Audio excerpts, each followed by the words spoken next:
פסק דין, ערוץ המשפט הישראלי. שלום, אנחנו נמצאים כאן לרגל צאת ספרו של עורך דין יאיר דוד, מהגרי עבודה הרצוי והמצוי. שלום יאיר. אז מהו מצבם של מהגרי העבודה בישראל מבחינת משפט העבודה? נראה שבימים אלו מצבם של מהגרי העבודה בישראל לא היה יכול להיות טוב יותר. מערכת הרגולציה במדינת ישראל הפכה את זכויות העובדים הזרים, מה שנקרא מהגרי העבודה, לבין המשובחות במדינות העולם המתפתח. אנחנו מדברים היום על סקטורים שלמים שהם חלק מהסכמים קיבוציים, אנחנו מדברים היום על הבטחה של פיצויים של עובדים זרים, אנחנו מדברים היום על הבטחה של גמל. הדבר הזה הוא חסר תקדים בכל קנה מידה מבחינה בינלאומית. מדינת ישראל אגב רואה בזה כחלון הראווה, באיזשהו תיקון היסטורי כלפי מהגרי עבודה שהרבה מאוד שנים בארץ, מעמדם וזכויותיהם נרמסו על ידי מעסיקים. נכון להיום, אם ניקח לדוגמה מהגר עבודה בענף הבניין, תלוש המשכורת שלו מראה 15,000 שקלים, לא בגלל שהוא עושה הרבה מאוד שעות נוספות באותו חודש, אלא בגלל ששומרים היום על זכויותיו, מעריכים את העבודה שלו, ואני חושב שזה מצב שהוא כמעט מגיע למצב האופטימלי. האם לדעתך ההגנה שקיימת היום על הזכויות שלהם מספיקה? אני חושב שהמצב של זכויות העובדים הזרים, אותם מהגרי עבודה שבאו ארצה לשבור שבר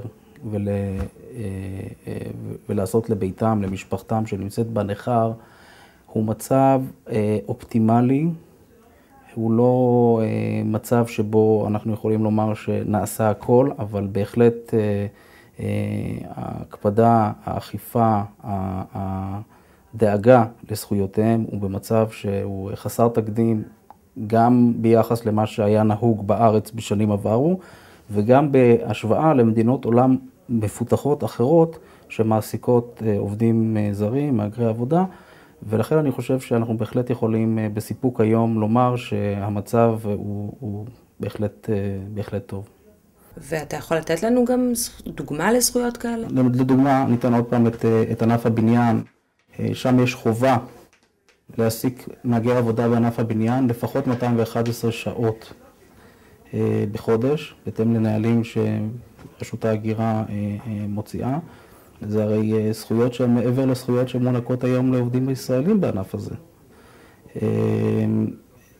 זו דוגמה אחת מיני דוגמאות נוספות בענפים אחרים, שבהם למעשה המחוקק והריבון מוצאים לנכון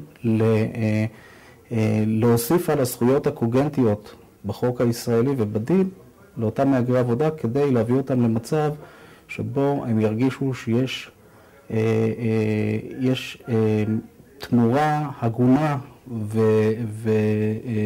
וראויה לעובדה שנאלצו לעזוב את מדינת המוצא שלהם ולהגיע ארצה על מנת לעבוד. מהגרי עבודה זו תופעה לגיטימית ומבורכת? יש פה שאלה שהיא פחות משפטית, היא יותר חברתית, ואני חושב שאפשר לדון בזה רבות, ודנו בזה רבות, ויש הרבה מאוד מחקרים בנושא הזה.